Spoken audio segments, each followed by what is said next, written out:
Narayana. Hari Om and greetings from Cleveland.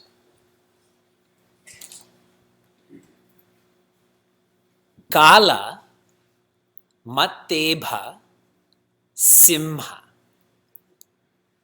Kala Mattabha Simha. Kala Mattabha Simha. Kala means time. Mattabha means a enraged, a mad elephant. And Simha means lion. This is describing Bhagwan Rama. Bhagwan Rama is known as a Simha. Like a lion can regulate, a lion can stop an enraged elephant that's tearing through the jungle. This mad elephant that's tearing through our lives is time. And only the creator of time, only that which is beyond time, can have a relationship, can calm down, can control time. The more aware we are of time passing, the more aware we are of death not being so far from us, the more we change, the more we evolve, the more open we are to Upadesha, advice, guidance. On Monday morning, I received an email from Central Chinmaya Mission, and it was an announcement that one of my batchmates, someone I studied with, someone I lived with from 2005 to 2007, he had died. And he had a brain tumor. He lost his sight for 2 years, and then he finally died. And he was marginally older than me. And so over the last 4 days, a lot of my batchmates and I from all over the world, we've been sending emails back and forth about how fortunate we were to know him. We've been thinking about our lives also, because for someone who's in their 30s, 40s, 50s, we think this happens to people who are 70, 80, 90, etc. But time is like an enraged elephant in the jungle. There's no discretion. And when we're aware of this, we prioritize. So prioritize what? Today I shared on social media a quote from Sri Ramana. This is what was shared. As you are, so is the world. Without understanding yourself, what is the use of trying to understand the world? I'll share that again slowly. As you are, so is the world. Put very simply, if I'm cranky in the morning, I think the world sucks, right? If I'm cheerful in the morning, I look forward to living. Without understanding yourself, what is the use of trying to understand the world? Sri Ramana's constant message to all of us, his constant Upadesha is, who are you? And if you're able to tune into the real you, if the real you stands up, there will only be independent joy. I will say that I'm joy instead of saying I'm happy, I'm unhappy. Last week, we completed the first part of Upadesha Sara, which is on karma. And in the third shloka, Sri Ramana talks about dedication. The Sanskrit word for dedication is yajna, to be dedicating. Now, what does that look like? What does that feel like? If I say I'm dedicated to a sports team, if I'm dedicated to the country, if I'm dedicated to the scriptures, what does it feel like? Dedicating means to live for. If I'm dedicated to my country, that means I'm living for my country. I'm not living for myself. If I'm dedicated to enlightenment, then that becomes my priority. Dedicated. The second part of Upadesha Sara focuses on bhakti, which in a simple English way is known as devotion. And Sri Ramana shares a most practical shloka, shloka 4, and goes deeper into this with further shlokas. Please repeat. Kayavan mana karyamuttamam. Kayavan mana karyamuttamam. Pujanam japash chintanam kramat. Pujanam japash chintanam kramat. Together. Kayavan mana karyamuttamam. Pujanam japash chintanam kramat. Sri Ramana shares kaya. Kaya means body. Vak means speech.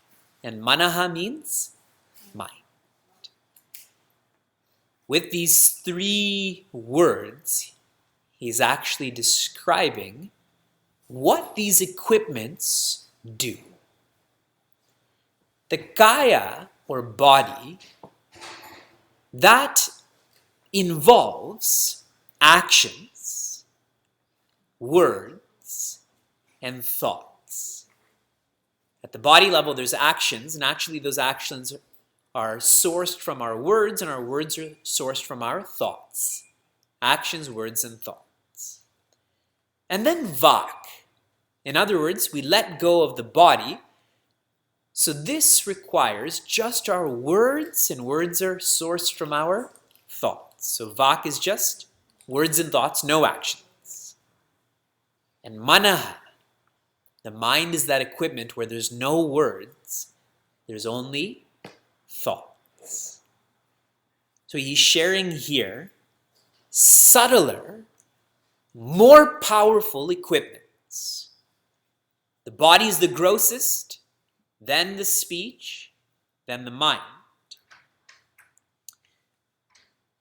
These are all equipments, and he's trying to specify that these equipments engage in certain actions.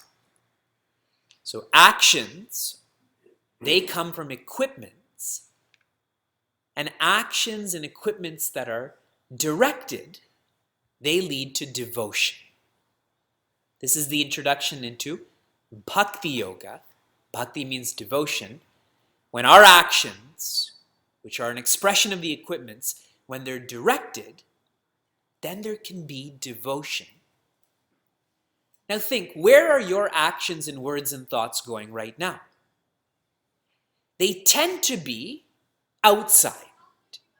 Our next meal, going to sleep, work we have to do tomorrow, what someone's doing in the room, who's not in the room. They're extrovert. So they're not devoted, they're distracted. And Sri Ramana is trying to encourage us to be more devoted. Devotion is that which transforms karma into karma yoga. Without being devoted to your responsibilities, there is no dharma, there is no evolution. Only when you love what you do does that become a catalyst to feeling lighter, to purifying the mind. So devotion is what turns karma into karma yoga. Devotion, which can also mean yajna. When I'm engaged in yajna, everything that I do revolves around dana. For someone who's dedicated, they're not interested in what they can get, they're interested in what they can give. Yesterday I was in Detroit, and I was at the Ally Bank office. I was speaking to the Cognizant employees there. I facilitated a workshop called Wellness Through Work. And I told them, we're not going to make this poetic. Wellness through work. That's nice alliteration, correct? Wellness is being physically healthier and mentally happier. In Sanskrit, we use the word swasti. In work, I told them very clearly, our instinct is to reflect on work as being that which I get. I go to work to get something. I go to school to get something. When in actuality, work should be felt as that which I can give. How do I contribute to my company? For those in school, how do I invest in myself, tapa, so that I can engage in dana, which is sharing? Only with devotion does someone really engage in yajna and really engage in dana. When our actions, which are facilitated by the equipments, are not extrovert but introvert, that is devotion. Karyam uttamam. Karyam means what they do, uttamam. You do have to study the whole line at once, but I'm purposely doing this in quarters to really ensure that the meaning is clear. So Sri Ramana is sharing, to just use one's thoughts is more demanding than using one's thoughts and words. To use one's thoughts and words is more demanding than using one's thoughts and words and actions. Demanding here means there's less support. The more support there is, the less demanding it is. The less support there is, the more demanding that entity, that activity is. And the example that Swami Tejomayananda uses, if you read this shloka, he compares a tricycle to a bicycle to a unicycle. A unicycle has so little support, it's most demanding. Now what that means for self-development, that which is demanding shows that you're prepared for that. That which is demanding means more purifying also. Fair enough. So if me just thinking about God, thinking about self is most demanding, yes, I have to be prepared to do that, no? In the language of Bhagavad Gita, this could be compared to paravidya and aparavidya. Para means that which is the highest. And Bhagavan Krishna is telling Prince Arjuna, what I'm teaching you, Advaita Vedanta, is the highest science. And everything else is aparavidya. Apara doesn't mean the lowest. It simply means not the highest. So everyone at Yale, everyone at Harvard, everyone at Carnegie Mellon, does that mean you're studying the lowest science? You shouldn't think that. That's incorrect. It simply means that what you're studying is not the highest science. The highest science is not objective. The highest science is subjective. And what's important to know in this reference of highest science, not highest science,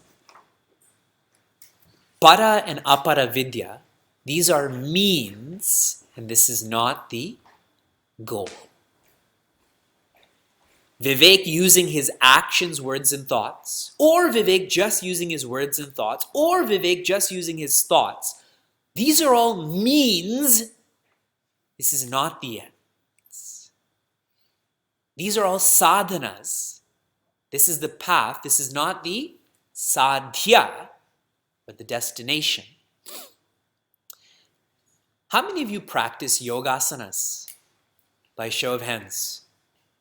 Yogasanas. How many of you have studied the Yoga Sutras? So a whole lot of people engaged in yogasanas without having studied the Yoga Sutras. Right in the beginning, Rishi Patanjali says, Yogas chitta vritti nirodha. Nirodha means transcending the vrittis in the mind is yoga. So, is yoga the means or the ends? Thoughts are the means. Transcending the thoughts is the ends. And so, this Paravidya that we're studying, this should lead to not thinking about Bhagwan, but feeling Bhagwan. Our thoughts should lead us to just being. Thoughts are always becoming. Our thoughts should lead us to being. Last week when I spoke to all of you, we were in our silence retreat. And for 100 hours, our seekers, they were silent. And the last portion of our retreat, as we tried to release ourselves from the body, breath, mind, intellect, ego, when there's nothing else to release yourself from, when there's no more means, all that one feels is being. That is Uttama. Now in the next quarter, Sri Ramana gives more context to this. He brings up puja. What is involved in puja? Your body, your actions, and your words, and your thoughts. Puja. What is more demanding than that? He says japa. Because when you use japa, what support is no longer there? Body. You may be using a mala, but you're hardly using your body. And perhaps Sri Ramana is talking about japa without a mala. And even more demanding than that is chinta. Now this is not Hindi chinta, which means worrying. This is Sanskrit chinta, which means reflecting, contemplating. Yeah? So that's just thoughts. And if you want another framework to work with, okay. So Brahman, or the infinite, is not manifest. Yeah? Infinity is not a particular number. Infinity is all numbers. This manifestation of the infinite at the most fundamental level is known as satta, or existence.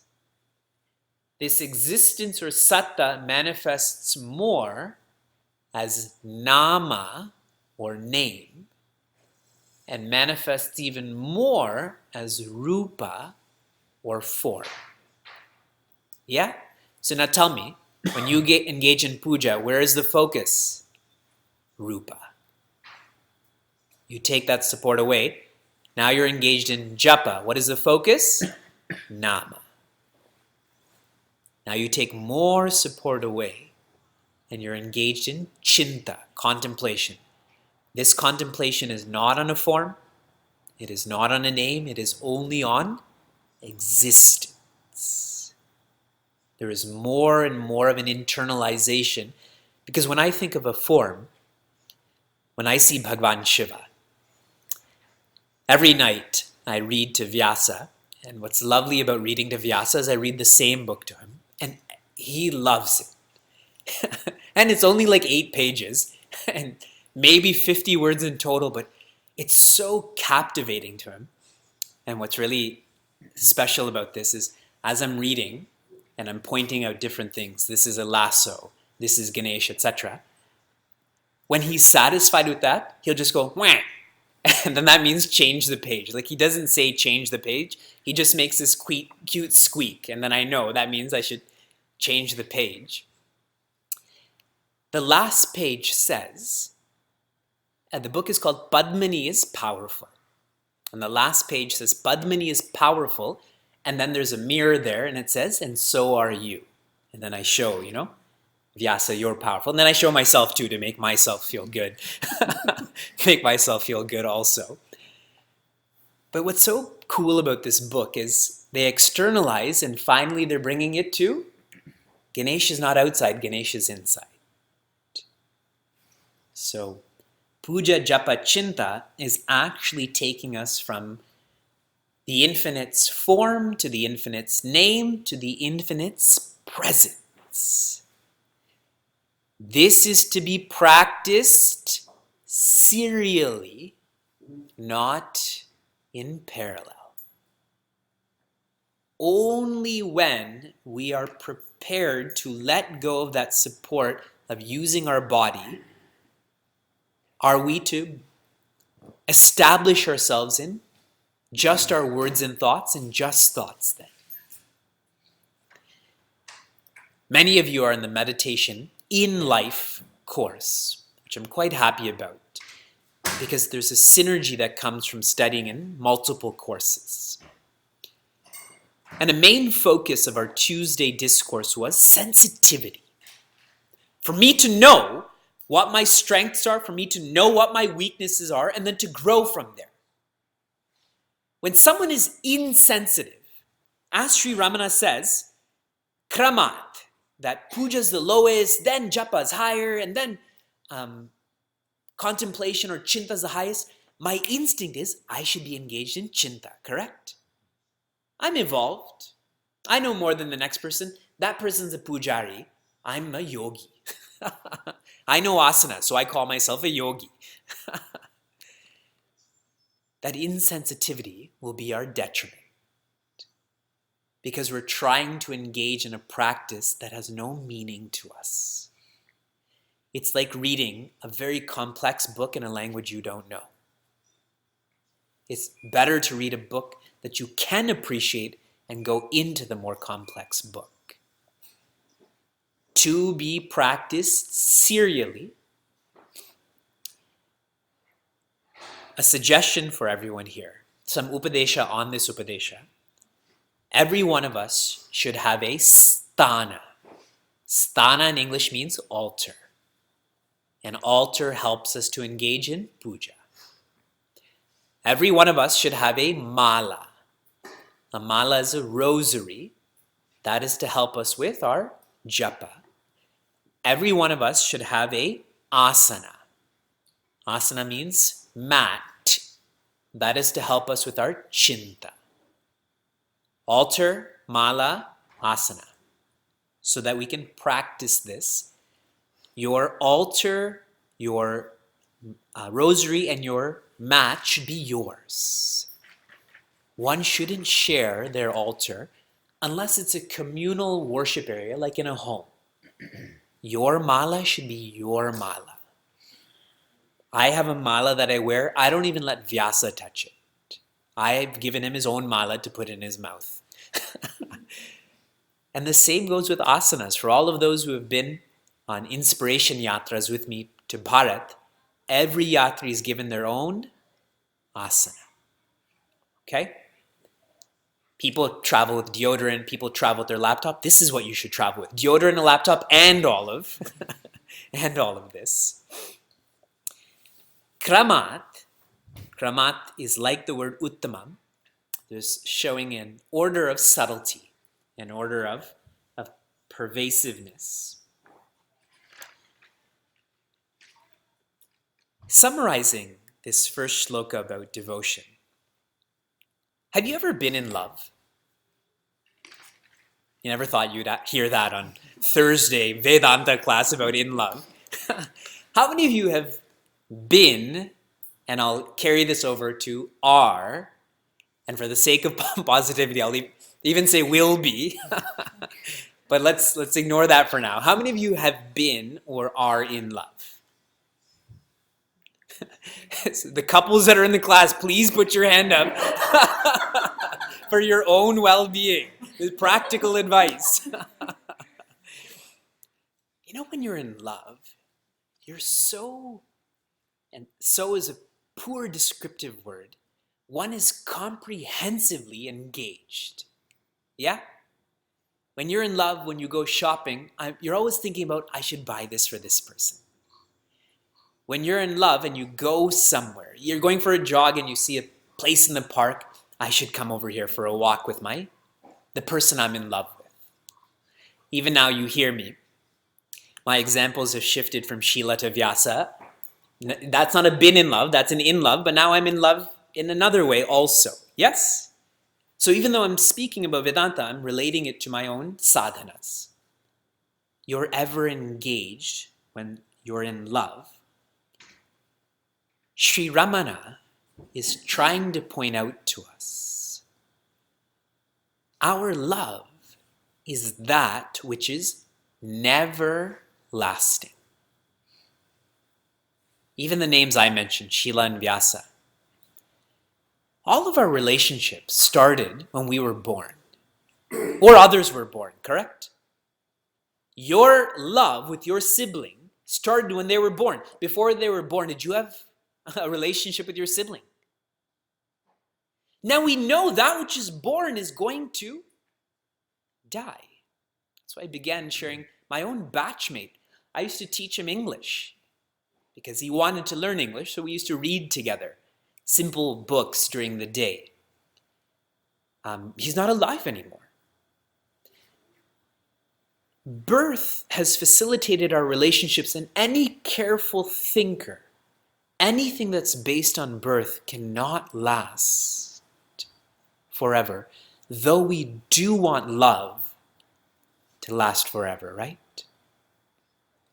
For those who are younger or older, I don't even know why I specify this, dating is tiring, isn't it? You just have to keep getting to know people, keep changing your profile, Match.com, Shadi.com, Farmers.com. Right? You keep on getting into this specialization. And then finally, when you match someone where there's love, there's so much rest that's there. And then you just feel bad for other people who are exhausting themselves in this game. Now take this to the macro. The only love where there's comprehensive engagement, my body, my speech, my mind, is with that which is not based on birth, which means it will never die, and that is with our Creator, our Bhagwan. Bhagwan is not subject to time. Bhagwan is that simha, that lion to the mad elephant that is time. And the most practical example that Swami Tejomayananda shares in the text, a wave is formed, and this wave develops a relationship with the wave in front, with the wave behind, and then this wave goes away, and the next wave goes away, and the next wave goes away. But the relationship of the wave and the ocean never started, never ends. Bhakti is to shift from being an extrovert, looking at wave and wave and wave, and to start to be more fundamental in your thinking, to be deeper, to be more evolved, to tune into the ocean. And later on in Upadesha Sara, Sri Ramana will say even deeper than the ocean, even more fundamental is water. A relationship with the Creator is still a relationship.